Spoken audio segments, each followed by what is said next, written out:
How to fix no license error on Steam? First step, restart Steam, close Steam completely, open Task Manager, end all Steam process. Second step, search for Windows Defender Firewall, click it. Click Allow App of Features through Windows Defender Firewall. Select Change Settings, scroll down, search for Steam. It should enable in both private and public. If it's not enabled means you need to enable it. If the application itself not having means you need to add the application by clicking allow another app. Click it. Click browse.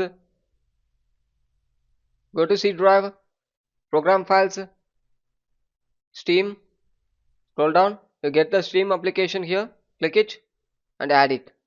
I already have so I skip it. You need to click add and enable in both private and public. Close it and move on with next step. Open this PC. Go to C drive. Program files. Steam. Click the Steam folder. Delete all the files and folders in Steam except Steam app, user data and Steam application. These three things no need to delete. Remaining all you need to delete.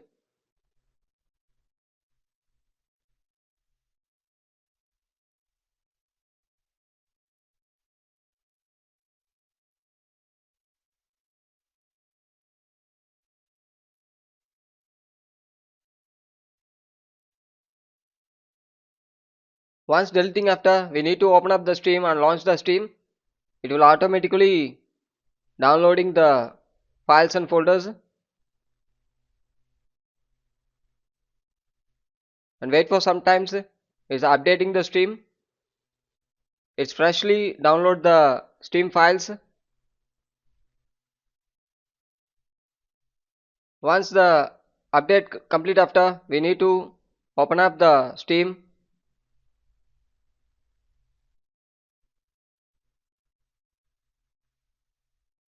Thank you.